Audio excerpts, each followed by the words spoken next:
हमेशा ताक में रहेगा आपकी कि मैं आपको कब खत्म कर दूं, कब खत्म कर दूं। ऐसे ही शैतान है, इंसान का दुश्मन है, वो हमेशा आपके घात में लगा हुआ होता है कि मैं कब इसको नमाज से दूर कर दूं, मैं कब इसको इबादतुल्लाह से दूर कर दूं, मैं कब इसको सदका व खैरात से दूर कर दूं, मैं कब इसको दुरूद मुस्तफ़ा से दूर कर दूं। मुझे मौका मिल जाए मैं इसको इबादतुल्लाह से हटा देना चाहता हूँ, मैं इसको इस्लाम के रास्ते से हटा देना चाहता हूँ। हमेशा शैतान तुम्हारे पीछे हाथ धो करके पड़ा होता है और आपकी नस नस में, जहन में ये जोर डालता रहता है कि नमाज से पढ़ने से क्या मिलेगा तुमको, नमाज में अल्लाह की इबादत करने से क्या मिलेगा तुमको, तुम गुनाह की तरफ चलो तुम्हें दुनिया की लज्जत मिलेगी, तुम गुनाह की तरफ भागो तुम्हें दुनिया हासिल होगा, तुम पैसे की तरफ भागो तुम आगे तरक्की कर पाओगे, तुम रुपया कमाओ तुम आगे बढ़ जाओगे, लोग तुम्हें देख करके पहचानेंगे। जब तुम्हारे पास पैसा होगा, जहन में तुम्हारे शैतान तरह तरह के ख्यालात पैदा करता रहता है, तरह तरह के वसवसे पैदा करता है। सिर्फ उसका एक मकसद होता है कि रज़ा इलाही से दूर कर देना, सिर्फ उसका एक मकसद होता है अल्लाह की इबादत से दूर कर देना। शैतान का और कोई काम नहीं होता है, सिर्फ और सिर्फ उसका एक ही पर्पज होता है कि हम इसको सिर्फ और सिर्फ इबादत अल्लाह से दूर करते हैं। इसीलिए क्यों? क्योंकि वो तुम्हारा दुश्मन है और दुश्मन हमेशा घात में रहता है, ये हर एक इंसान को पता है। और चलिए वसवसा डालता कैसा है आपको मालूम होना चाहिए। इंसान के अंदर 3 नफ्स मौजूद होती है। एक का नफ्स नाम है नफ्स अम्मारा, एक का नाम है नफ्स लवामा। नफ्स अम्मारा का जो मतलब ये है वो गुनाह की तरफ आयद करता है, उस पर खाली शैतान बसा करता है, इंसान को गुनाहों की तरफ माइल करता है, इंसान को गुनाहों की तरफ खींचता है। और जब इंसान गुनाहों की तरफ भागता है, जब इंसान गुनाहों की तरफ खींचता चला जाता है तो वो इबादत इलाही से दूर होता रहता है, उसका दिल काला होता चला जाता है। और जाहिर सी बात है जिसका दिल काला हो जाता है वो इबादत इलाही से दूर हो जाया करता है। कैसे पता चलेगा कि हमारा दिल काला है या नहीं काला है, हमारा दिल साफ है नहीं साफ है? तो एक चीज़ आपको पता होनी चाहिए, अगर अजान हो और हमें ये एहसास हो कि मुझे नमाज की तरफ जाना है, अजान हो रही हो, हमारे दिल में ये वसवसा उठ रहे हो कि अजान हो रही है, अभी मुझे नमाज के लिए निकलना है, अगर दिल में आपके ये वसवसे आ रहे हैं तो यकीन जानो अभी हमारा दिल स्याह नहीं हुआ है। और अगर अजान हो रही हो, हम बिस्तर पर आराम कर रहे हो, अजान हो रही हो, हम अपने घर से निकल करके बाहर मैदान में खेलने के लिए जा रहे हो, अजान हो रही हो, हम अपने घरों से बाजार मार्केट की तरफ जा रहे हो, तो यकीन कामिल जानो ये शैतान तुम्हारे जहन में वसवसा डाल दिया है, तुम्हारे नफ्स को काबू कर लिया है, तुम्हारा शैतान जहन अपनी तरफ खींच लिया है, तुम्हारा दिल काला कर दिया है गुनाहों की वजह से, क्योंकि अजान होने के बावजूद भी तुम्हें बेअदबी अल्लाह की तरफ नहीं जा रहे। तुम्हें पता करना ऐसा ही पड़ेगा जैसा कि आपको मालूम है कि अजान जब हो, अगर हमारा दिल ये चाहे कि हम नमाज की तरफ जाएं, तो यकीन जानो अभी हमारा दिल काला नहीं हुआ बल्कि सफ़ेद। ये इंसान का एक तकाजा होना चाहिए, सोचना चाहिए। हज़रत हकीम रहमतुल्लाह फरमाते हैं कि इंसान को दिन भर का मुआवजा करना चाहिए कि हम दिन में क्या क्या काम किए हैं, कौन कौन सा हमें काम किए हैं जिससे अल्लाह राज़ी हो जाए, हमने कौन सी दुरूद पढ़ी है जिससे मुस्तफ़ा राज़ी हो जाए, हमने कौन से वक्त की नमाज पढ़ी है जिससे अल्लाह राज़ी हो जाए। वो फरमाते हैं अगर इंसान अपने गुनाहों का मुआवजा करने लगे, अपने गुनाहों का डिलीट करने लगे, तो यकीन कामिल जानो ये बात हकीकत है। अगर इमाम हकीम फरमाते हैं अगर इंसान की 30 साल जिंदगी हो, 40 साल जिंदगी हो, 50 साल जिंदगी हो, अगर उसने एक दिन में एक गुनाह किया है तो एक साल में 365 गुनाह हो जाएंगे सिर्फ एक गुनाह की बदौलत। और इंसानी तकाजा ये है कि नहीं एक दिन में न जाने कितने गुनाह कर देता है। हज़रत हकीम फरमाते हैं जब हमने अपनी जिंदगी का मुहासबा किया, हमने अपनी जिंदगी को देखा कि अगर हमने एक दिन में एक गुनाह किया होगा, हमारी 40 साल उम्र है, तुम न जाने कितने गुनाह मुझसे सरजद हो गए हैं। हकीम फरमाते हैं कि जैसे मेरे जहन पर ये थॉट आया, जैसे मेरे जहन पर ये सवाल आया, ये क्वेश्चन पैदा हुआ कि एक दिन में एक गुनाह 40 साल में कितने गुनाह होए, मैं फौरन बेहोश होकर के गिर गया। और जब मेरी आंखें खुली है तो मैं देखता क्या हूँ वर्ष अल्लाह पर पहुंचा हुआ। सिर्फ गुनाहों का नतीजा उन्होंने सोचा। और हमारा मामला क्या है कि हम सोचते नहीं हैं, सिर्फ कर देते हैं। गुनाह करने से पहले हम सोचते तक नहीं है, लेकिन यकीन जानो आप जो करते हो आपको उसका भरपाई करना पड़ेगा। आप जो भी करोगे उसका हिसाब देना पड़ेगा। इंसान आज कमाता है, खूब अच्छे से कमाता है, 10,000 कमाता है, 20,000 कमाता है, 30,000 कमाता है, 40,000 कमाता है, 50,000 कमाता है, 60,000 कमाता है। तो एक चीज आपको मालूम होनी चाहिए कि हम पानी अगर ज्यादा खर्च करेंगे तो हिसाब देना होगा, गल्ला ज्यादा खर्च करेंगे हिसाब देना होगा, चावल ज्यादा खर्च करेंगे हिसाब देना होगा। जैसे तुम्हें रिस्क का हिसाब देना होगा, ऐसे ही तुमको अपने रुपये का भी हिसाब देना होगा। मौला ताला कयामत में तुमसे पूछेगा, तुमने 300 की मजदूरी की थी, तुम्हें 9,000 मिले थे महीने में, तुमने 9,000 हराम कमाया हलाल कमाया, तो तुम कहोगे मौला मैंने तो 300 की मजदूरी की थी, मैंने महीने में 9,000 कमाया है, हलाल कमाया है, अपने खून पसीने से कमाया है। तो मौला पूछेगा तुमने मेहनत मजदूरी करके हलाल पैसा जो कमाया है उसको खर्च कहाँ किया है, हलाल में खर्च किया या हराम में खर्च किया है? मौला तुमसे पूछेगा तुम महीने में 9,000 कमाते थे, महीने में जो रुपया आता था तुम ठेके पे जा करके तुम दारू पी लिया करते थे, तो हराम नहीं हुआ हलाल हुआ? जरा गौर करो, अपने ज़हन पर जोर डालो। जिस तरीके से तुम्हें रिज्क का हिसाब देना होगा, तुम रुपया कमाते हो हिसाब देना होगा, ऐसे ही मौला तुमसे ये भी पूछेगा 9,000 तुमने महीने में कहाँ कहाँ खर्च किया, पूछेगा तुमसे। तब उस वक्त तुम क्या जवाब दोगे? मौला हम शराब के अड्डे पर हमने खर्च कर दिया, हमने जुआबाजी में खर्च कर दिया, हमने अय्याशियों में खर्च कर दिया, हमने दूसरे गलत कामों में खर्च कर दिया, हमने दूसरी बहन बेटियों पर खर्च कर दिया। तुम ये जवाब दोगे मौला के सामने? तो मौला तुमसे पूछेगा हमने मोहम्मद को भेजा था सिर्फ इसीलिए भेजा था ताकि तुम इस्लाम पर बनो, तुमको उन्होंने इस्लाम दिया था ताकि तुम अच्छे राह पर चलो, मैंने तुमको इस्लाम एक पाकीज़ा मज़हब दिया था ताकि तुम अपने आप को पहचान लो, और पहचानने के साथ साथ अल्लाह पहाड़ को पहचान लो, मुस्तफा जाने रहमत को पहचान लो, ताकि तुम सच्चे रास्ते पर हो जाओ। लेकिन तुमने ये कहाँ शामिल हुआ? तुम तो दूर ही दूर रहे। अल्लाह ने अपने कुदरत से 1,24,000 अंबिया को दुनिया में भेजा, कमोबेश 2 लाख को भेजा, लेकिन जब किसी को नया पैदा किया तो अल्लाह ने पूछा ऐ नबी, ऐ आदम हमने तुमको बनाया, बता तू किस लिए आया? ऐ यूनुस मैंने तुझको बनाया, बता तू किस लिए आया? ऐ नूह मैं तुझको पैदा किया, बता तेरा वजूद क्या है? हज़रत यहया को पैदा किया, बता तू किस लिए आया? हज़रत ज़करिया को पैदा किया, बता तू किस लिए आया? हज़रत इस्माइल ज़बीहुल्लाह को पैदा किया, बता तू किस लिए आया? हज़रत ज़करिया को पैदा किया, बता तू किस लिए आया? हज़रत लूत को पैदा किया, बता तू किस लिए आया? हज़रत हूद को पैदा किया, बता तू किस लिए आया? अल्लाह ने सारे नबियों को पैदा कर दिया, बता तू किस लिए आया? ज़मीन को पैदा किया, बता तेरा मकसद क्या है? आसमान को पैदा किया, बता तेरा मकसद क्या है? सदर हजर को पैदा किया, बता तेरा मकसद क्या है? चरिंदों परिंदों को पैदा किया, बता तू कौन है? सारी चीजों को अल्लाह ने पैदा कर दिया, सिर्फ यही पूछता रहा तुम्हारा मकाम क्या है, तुम किस लिए पैदा किए गए हो। लेकिन जब रब ने अपने मुस्तफा को पैदा किया है, लेकिन जब ने अपने हबीब को पैदा किया है, तो अल्लाह ने इरशाद फरमा दिया ऐ महबूब तुम खामोश रहना, अल्लाह बताएगा तू कौन है और तुम बताओगे मुस्तफा कौन है। अल्लाह बताएगा तुम कौन हो और मुस्तफा बताएंगे अल्लाह कौन है। जब अल्लाह ने सारे नबियों को पैदा करके पूछ लिया तू कौन है, तू कौन है, तू कौन है, लेकिन किसी नबी ने जवाब नहीं दिया। अल्लाह ने जब अपने महबूब को पैदा किया, अल्लाह ने कहा महबूब तुम चुप रहो, हम बताएंगे तुम कौन है, तुम बताओगे हम कौन है। इसीलिए अल्लाह के प्यारे हबीब सल्लल्लाहु ताला अलैहि वसल्लम की ज़ात अरफा बहुत बुलंद वाला है। अल्लाह खुद कुरान पाक में इरशाद फरमाता है अना रब्बुल आलमीन, मैं रब्बुल आलमीन हूँ, मेरा महबूब रहमतुल लिल आलमीन है। जहाँ तक मेरी रुबूबियत है वहाँ तक मेरे महबूब की मुस्तफाई है। जरा अपने जहन पर जोर डालो, अल्लाह ने एक ऐसे नबी को मेरे दरमियान मबूस फरमाया है, ऐसे नबी को अल्लाह ने मेरे दरमियान भेजा है जिसने इंसान को चलने से लेकर के बैठने तक, उठने से लेकर के सोने तक सारी चीजों को बता दिया है और खुले अल्फाज में बता दिया है कि तुम्हें सोना कैसे है, तुम्हें चलना कैसे है, तुम्हें बैठना कैसे है, तुम्हें लोगों के दरमियान रहना कैसे है।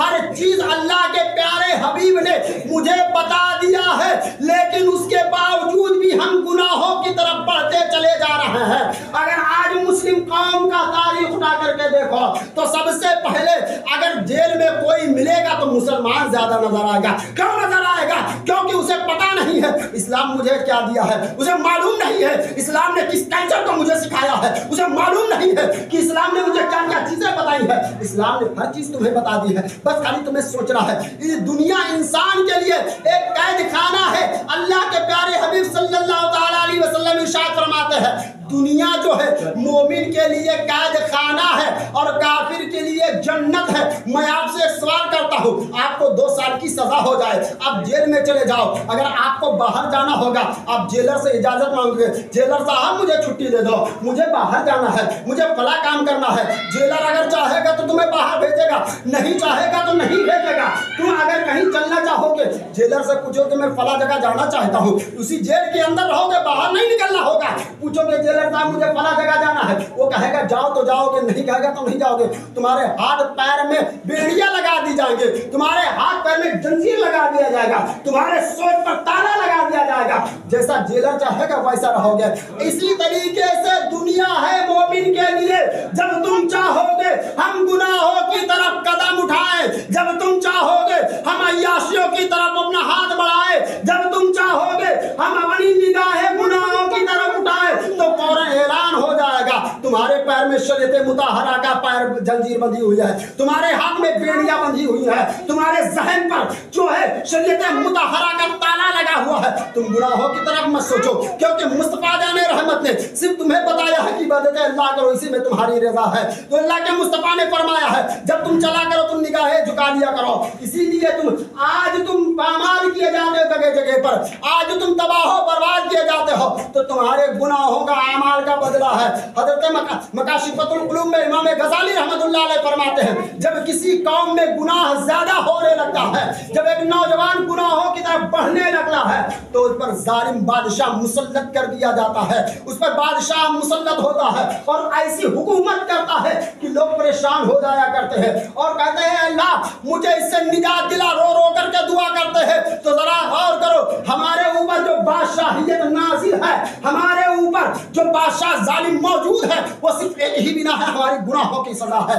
हम अगर चाहते हैं हमारे ऊपर से ये हट जाए तो हम आज भी इबादत अल्लाह करनी चाहिए। अगर हमको चाहिए हम इससे पाकबाजी आ जाए, हम इससे दूर हो जाए तो आज ही अल्लाह के राह में तौबा करके आज ही से सजदा रेज़ हो जाए। इसीलिए अल्लाह के प्यारे हबीब सल्लल्लाहु ताला अलैहि वसल्लम इरशाद फरमाते हैं जब कोई बंदा सच्चे दिल से तौबा करता है, जरा गौर करो अपने ज़हन को करीब लाओ, मैं इसको बता देना मकसद समझता हूँ। अलगर्ज मुख्तसर ये है जब कोई बंदा चाहता है कि हम तौबा करें और अल्लाह की बारगाह में गिया वज़ारी करता है और सच्चे दिल से तौबा करता है, अल्लाह के प्यारे हबीब इरशाद फरमाते हैं अगर उसने दुनिया में गुनाहे कबीरा भी अगर कर लिया होगा और अल्लाह की राह में सच्चे दिल से तौबा करके अल्लाह की राह में अपने सर को रख दे तो अल्लाह रब्बुल इज्जत उस गुनाहे कबीरा को भी बख्श दिया करता है। लेकिन कब जब आप तौबा करोगे तब आज हमारा हाल ये है हम अपने आप को नहीं बचा पाते हैं, दूसरे की गिराबान में झांकते रहते हैं।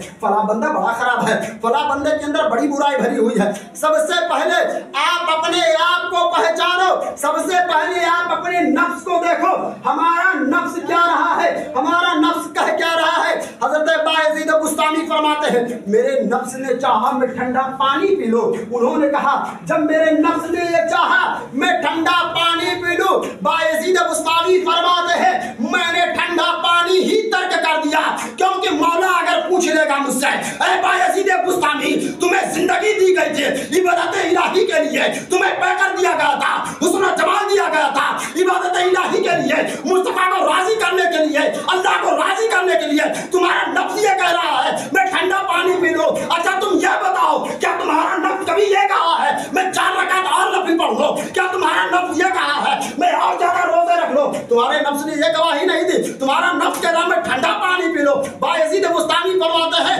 पूरी जिंदगी गुजर गई हमने ठंडा पानी कभी नहीं पिया। नफ्स की बदौलत मत भागो, नफ्स जो चाहे उसके प्रतिरूप करो, इसलिए कि नफ्स में शैतान बसा हुआ है। क्यों? क्योंकि अल्लाह का खुला ऐलान है इंसान का सबसे बड़ा अगर कोई दुश्मन है तो वो शैतान है। सबसे बड़ा हमारे नफ्स पर शैतान कब्जा किए हुए बैठा हुआ है एकदम से। हम जब चाहते हैं गुनाह कर देते हैं, जब चाहते हैं गुनाह कर देते हैं। क्यों? क्योंकि इस टाइगर जो है वो शैतान के हाथ में है, जब चाहे तब गोली चला दे, जब चाहे तब गोली चला दे। मैं और आपको बताऊं, ये सिर्फ बायजीद बुस्तामी नहीं, आप जिसको मानते हो, गिरहवी के नाम पर मुर्गा न्याज करते हो, हज़रत गौसे आज़म रज़ी अल्लाह ताला उनके नाम पर आप गिरहवी जब आती है खूब मुर्गा न्याज करते हो, खूब कहन में दावत करते हो, खूब बिरयानी पर पकवाते हो, खूब डेगे चलवाते हो, लेकिन उनका भी कौल तो सुनो कि उन्होंने कहा क्या है। हज़रत गौसे आज़म फरमाते हैं कि मेरे नफ्स ने चाहा, मेरे नफ्स ने चाहा। सिर्फ चाहने की बात होती है, करने की बात नहीं की जा रही है। हुजूर गौसे आज़म फरमाते हैं मेरे नफ्स ने चाहा मैं नरम गिज़ा खाऊं। हज़रत गौसे आज़म फरमाते हैं मेरे नफ्स ने एक मर्तबा चाहा था कि मैं नरम गिज़ा खाऊं, नरम रोटी खाऊं। मेरी जिंदगी बीत गई, मैं नरम रोटी कभी नहीं खाया, कभी नहीं खाया। क्यों? क्योंकि वो खुद फरमाते हैं नफ्स की बदौलत जो काम किया जाता है वो शैतान का होता है, वो शैतान का होता है। तो नफ्स के बिना पर आप मत भागो, नफ्स की तरफ आप मत भागो। इसलिए नफ्स न जाने कौन कौन से गुनाह कर देता है, न जाने कौन कौन से गुनाह करवा देता है। एक चीज़ मैं आपको और बता दूं, खुले अल्फाज में आज हमारे माशरे में जो गंदगी फैली हुई है, जो सबसे ज़्यादा गुनाहों की तरफ भाग रहा है वो एक नौजवान है। क्यों भाग रहा है? उसके अंदर नफ्स है, और जवानी का नफ्स जो होता है वो हमेशा उबलता रहता है। आप पानी को रखें, जब वो 100 सेल्सियस डिग्री गर्म होगा, जब उसका टेम्परेचर 100 से प्लस होगा, वो उबलने लगेगा। ऐसे ही जवानी का आलम होता है, जब इंसान 18 साल के प्लस होता है तो उसके अंदर 100% की गर्मी आ जाती है, वो उबलता रहता है, उबलता रहता है। आप जब कभी देखो, जब पानी कटोरे में गर्म होता है तो वो चाहता है मैं कब कटोरे से बाहर हो जाऊं, मैं कब पतीली से बाहर हो जाऊं, मैं कब भगोने से बाहर हो जाऊं। क्यों? क्योंकि उसके अंदर गर्मी है, वो अपने गर्मी को बढ़ता चला जाओ। उसको चाहिए अपने गुनाहों को रोकने के लिए, अगर चाहता है हम गुनाह से बचे, तो मैं आपको एक वजीफा बताता हूँ। जब आपका दिल चाहे हम गुनाहों की तरफ जाएं, हम किसी गैर महरम के करीब जाएं, हम शराब की तरफ जाएं, हम गुनाहों की तरफ बढ़े, जुआ की तरफ बढ़े, तो वो आप तस्बीह पढ़ लिया करें तो यकीन कामिल जानो रुक जाओगे। वो तस्बीह कोई बड़ी बात नहीं है, सिर्फ और सिर्फ ला हौला वला कुव्वता इल्ला बिल्लाह है। प्यारे हबीब फरमाते हैं जो इंसान गुनाहों की तरफ चल चुका हो, यहाँ तक कि शराब की बोतल हाथ में लिया हो और वो लाहौल पढ़ करके 3 मरतबा अगर सीने पर दम करता है, अगर बोतल हाथ में ले करके कह रहा हो तो बोतल छोड़ देगा, गुनाहों से बाज आएगा। लेकिन क्या जब आप बचोगे गुनाहों से तब, पहले नहीं। अगर आप चाहते हो हम गुनाहों से बाज आए, हम गुनाहों से बचे, तो आज ही सच्चे दिल से तौबा करो और अल्लाह की बारगाह में सजदा रेज़ हो। एक चीज़ मैं और आपको खुले अल्फाज में बता देता हूँ, कुछ लोग ऐसे हैं जिनकी नमाज कबूल ही नहीं होती, कुछ लोग ऐसे हैं जिनकी नमाज कबूल नहीं होती। लाख सजदा करें, लाख इमाम के पीछे पढ़े, लाख तौबा कर ले, लाख नियत कर ले पीछे इमाम के, 2 रकात नमाज, 4 रकात नमाज, 12 रकात नमाज, 20 रकात नमाज, इससे मतलब नहीं है, इससे गर्ज नहीं है, उनकी नमाज कबूल नहीं होती। वो कौन लोग हैं? वो जानी लोग हैं जो गुनाह करते हैं। यकीन कामिल जानो, जो इंसान जिंदगी में एक मरतबा जिना क्या होगा, क्या क्या होगा, जिना का हदीस की रोशनी में बोल रहा हूँ, कोई इधर उधर लफाजी नहीं कर रहा हूँ। एक चीज याद रखो, आका फरमाते हैं जिना एक कर्ज है। क्या है? जिना एक कर्ज है। अगर तुमने किया होगा तो तुम्हें सूद समेत वसूला जाएगा, तुमसे सूद समेत वसूला जाएगा। अगर तुम किसी बहन बेटी के गलत निगाह देखोगे, गलत निगाह देखोगे तो यकीन कामिल जानो तुम्हारी बहन बेटियों से वो सूद समेत वसूला जाएगा। आका फरमाते हैं अगर तुमने दुनिया में किसी के साथ जिना किया होगा तो तुम्हारी बहन से वसूला जाएगा, तुम्हारी माँ से वसूला जाएगा, तुम्हारी बेटियों से वसूला जाएगा। तो यकीन कामिल जानो, आप बाप हो, आप बाप के दर्जे पर हो, आपकी बेटी गुनाहों की तरफ जाए, आपको कैसा फील होगा? जरा अपने ज़हन पर, दिल पर जोर डालो कि एक बाप खड़ा होकर के बेटी का सरेआम तमाशा देखेगा, ये हरगिज़ मुमकिन नहीं होगा। बाप तो ये चाहेगा हम कब दूसरे की गर्दन मार दे, हम कब तलवारबाजी चला दे। तो यकीन कामिल जानो, जैसे तुम बाप हो अपनी बेटी की हिफाजत करते हो, ऐसे वो भी किसी की बेटी रही होगी, ऐसे वो किसी की बहन रही होगी, ऐसे किसी की माँ बनेगी जिसके साथ तुम मुंह काला करते हो। और यकीन कामिल जानो, जब इंसान कोई जिना करता है, गुनाहों की तरफ आइद होता है, तो जो वो नमाजें पढ़ता है उसकी नमाज कबूल नहीं होती है। चाहे वो इमाम के पीछे पढ़े, चाहे वो मुफ्ती के पीछे पढ़े, चाहे मुहद्दिस के पीछे पढ़े, चाहे औलिया के पीछे पढ़े, जिसके पीछे पढ़ता है नमाज वो कबूल होने वाली नहीं है। क्यों? क्योंकि उसने जिना किया है। जिना एक कर्ज है। कर्ज ऐसा है, अगर आप मुझसे 10 रुपया ले लो, 20 रुपया ले लो, अगर मैंने जबान दे दिया ये कर्ज मैं दे रहा हो, तुम मर जाओगे। मैदान महशर में तुम्हारे हड्डी से मैं वो 10 रुपया 20 रुपया वसूल लूंगा। क्यों? क्योंकि हमने तुम्हें कर्ज दिया है।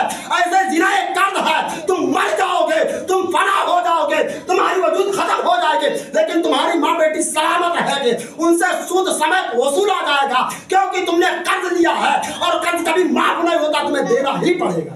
तुम्हें देना पड़ेगा।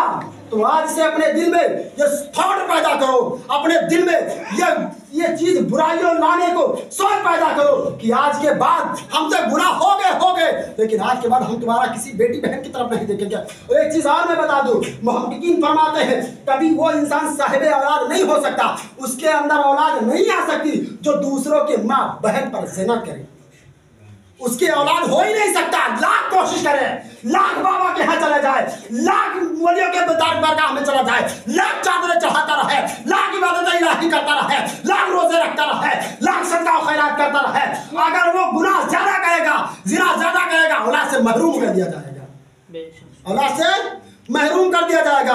अगर तुम चाहते हो हम साहिबे औलाद बने, अगर तुम चाहते हो हमारी एक औलाद आए, हमारी संतान चले, हमारी एक वजूद में हमारे एक शहजादा आए, तो तुम्हें गुनाहों से बचना पड़ेगा। तुम्हें बहन बेटियों के गैर से तुम्हें देखना पड़ेगा कि हमारी बहन ही बेटी है। तुम इम्तियाज पैदा करो। जब तुम अपने आप में ये सुधार पैदा कर लोगे तो यकीन कामिल जानो अल्लाह तुमसे राजी हो जाएगा, मुस्तफा भी राजी हो जाएगा, तुम्हारा दुनिया में भी बेड़ा पार हो जाएगा, आखिरत में पार हो जाएगा। तुम्हें चाहिए अपने गुनाहों से तौबा करो और अपने आप को संभालो, क्योंकि जवानी का जोश होता है वो बहुत खतरनाक होता है, बहुत घातक होता है। जैसे दुनिया में एक परमाणु होता है, जिस देश पर छोड़ दिया जाए वो पूरा देश खत्म कर देगा। वो ऊपर नहीं फटेगा, वो जमीन भी परमाणु बम का जो फटना होता है वो कभी जमीन पर फैलता हुआ नहीं दिखेगा। मिसाइल आप देखते हो, दगता है धुआं उड़ता है, बम दगता है धुआं उड़ता है, बंदूक चलती है आवाज आती है। परमाणु ऐसा कुछ नहीं करता, ऐसा कुछ नहीं करता है। और ना यकीन हो तो आप जाकर के सर्च मार करके देख लीजिएगा, जब परमाणु किसी जगह घुस गिरता है तो सीधा जमीन में जाता है। कहाँ जाता है वो? वहां से लेकर के निकलता है और वहां की जितनी हरियाली चीजें होगी सब खत्म हो जाएगी। अगर वहां पर लड़के पैदा होंगे तो लंगड़े लूले पैदा होने लगेंगे। इसीलिए परमाणु से हर देश डरता है, हर देश को खतरा रहता है कि कहीं ऐसा ना हो परमाणु छोड़ दे। एक मरतबा छोड़ेगा 50 साल खत्म, पीछा कर देगा, क्योंकि उसमें जहर है, जहर। ऐसे इंसान है, इंसान के अंदर जहर भरा हुआ है। अपने अंदर के जहर को निकालो नहीं, बल्कि अंदर को रखो। अल्लाह रब्बुल इज्जत की बारगाह में दुआ है हम सबको इन तमाम बातों पर अमल करने की तौफीक अता फरमाए। मेरे बोलने में आपकी सुनने में किसी किस्म की कमी नहीं। अस्तगफिरुल्लाह रब्बी मिन कुल्ली ज़ंबिन व अतूबु इलैह। अस्सलाम वालेकुम।